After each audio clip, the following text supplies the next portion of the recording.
Oke, teman-teman, kita masuk ke materi selanjutnya, yaitu mengenai pengenalan hosting dan domain. Oke. Nah, sampai di materi ini teman-teman kita fokus ke wordpress.org ya, bukan wordpress.com gitu ya. Oke, sebelumnya kita sudah bahas juga sekilas mengenai hosting dan domain ini. Jadi hosting sebagai rumah, domain sebagai alamat rumahnya gitu ya.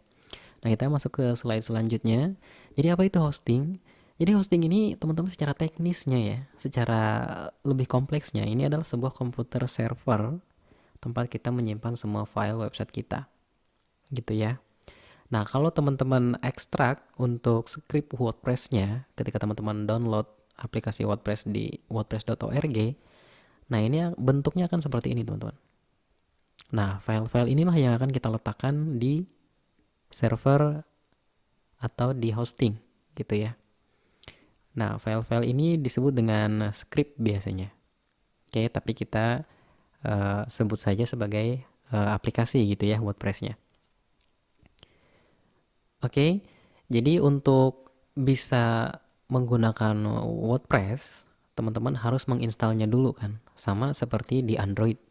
Kalau teman-teman mau menggunakan aplikasi WhatsApp, nah itu kan harus menginstal dulu. Nah, bedanya kalau WhatsApp ini bisa diinstal di HP Androidnya teman-teman. Nah, kalau WordPress ini diinstalnya langsung di server atau di komputer server yang disebut dengan hosting, supaya WordPress itu bisa menjalankan fungsinya. Seperti itu ya teman-teman ya.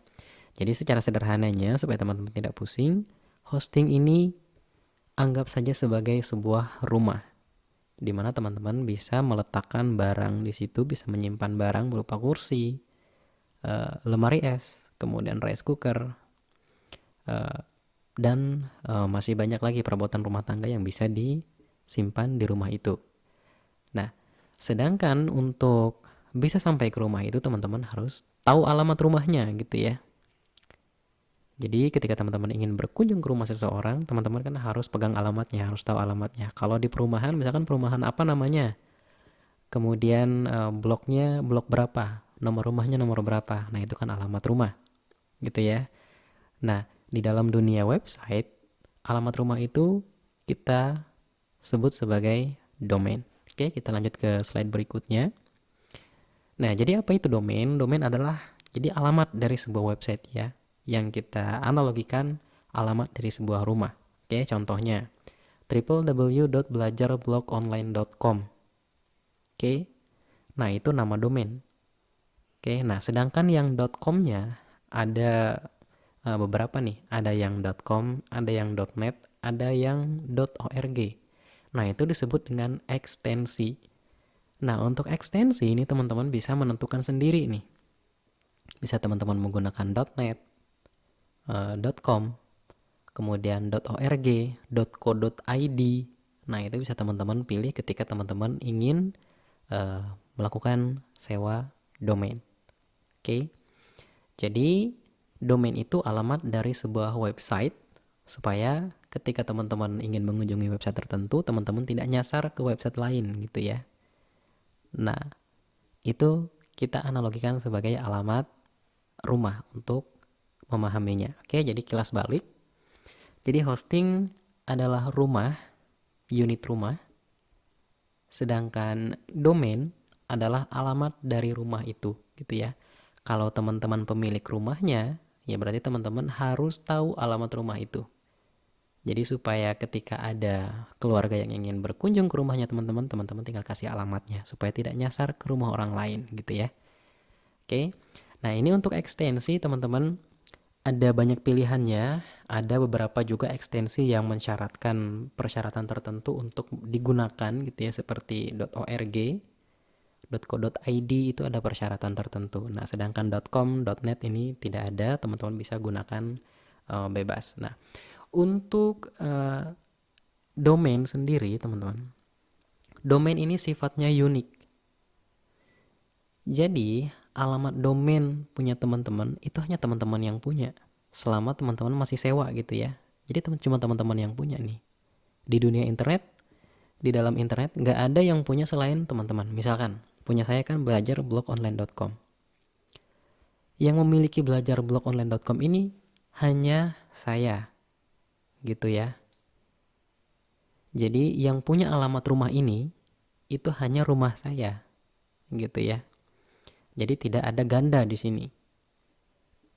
Oke, bisa dipahami ya teman-teman ya. Jadi domain itu unik. Jadi hanya satu orang yang punya, gitu ya. Hanya digunakan untuk satu website, itu dari domain, gitu ya. Tidak mungkin misalkan belajarblogOnline.com ini ada 2 orang nih yang punya. Itu kan pengunjung akan bingung gitu ya. Nah, itulah kenapa nama domain dibikin jadi unik gitu ya. Nah, nama domain ini sebetulnya teman-teman dulunya tidak berupa huruf seperti ini. Jadi berupa IP address gitu ya. Jadi berupa angka-angka gitu. Misalkan untuk belajar blogonline.com ini, misalkan itu huruf B-nya itu diwakili dengan angka berapa gitu, misalkan 1 gitu ya. Nah, untuk huruf E-nya ini diwakilkan dengan angka 3 misalkan. Jadi 1, 3, sekian, sekian, sekian, sekian gitu ya. Nah, itu kan untuk melafalkan atau mengingat dengan deretan angka itu kan agak repot ya. Jadi makanya dirubahlah ke dalam bentuk huruf yang sekarang kita kenal. Jadi lebih simple untuk mengetikkan di web browser internet gitu ya. Oke. Jadi sampai di sini saya rasa teman-teman pasti paham mengenai domain.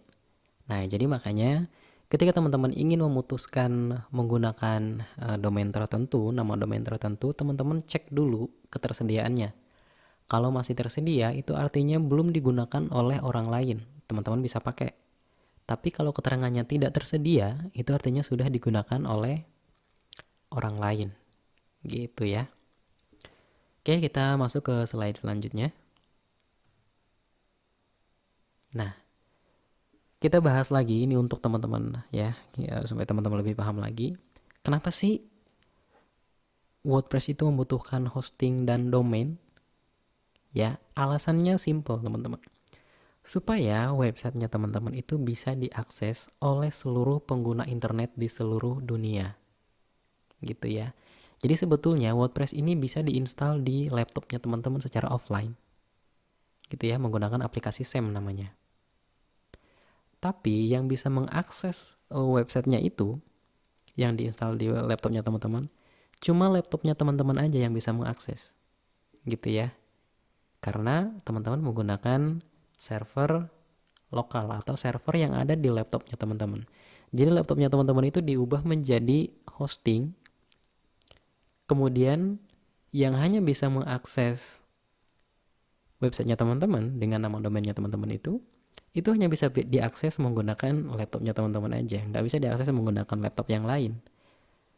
Jadi sebetulnya teman-teman bisa tetap menginstal WordPress di laptopnya teman-teman dengan catatan itu tadi hanya bisa diakses menggunakan laptopnya teman-teman gitu ya. Nah, cara ini biasanya digunakan oleh para pembuat website, para developer website untuk merancang websitenya dulu sebelum dipublish ke internet gitu ya. Jadi mereka bikinnya di laptopnya mereka dulu gitu ya. Nah, teman-teman juga bisa gunakan cara ini. Ada banyak tutorialnya di internet. Jadi kalau teman-teman misalkan sampai di sini, oh ternyata harus sewa hosting dan domain nih, saya belum ada budget nih, tapi saya pengen belajar WordPress nih gitu. Teman-teman bisa gunakan cara ini. Teman-teman bisa install dulu WordPress-nya di laptopnya teman-teman untuk kebutuhan belajar ya teman-teman ya. Nah, untuk supaya bisa online, bisa diakses melalui internet ya teman-teman harus sewa hosting dan domain itu tadi. Jadi alasannya sederhana, kenapa butuh hosting dan domain untuk WordPress.org? Ya karena agar websitenya teman-teman bisa diakses oleh seluruh pengguna internet di seluruh dunia gitu ya. Oke, sampai di sini teman-teman sudah paham mengenai apa itu hosting dan domain. Kita lanjut ke materi selanjutnya.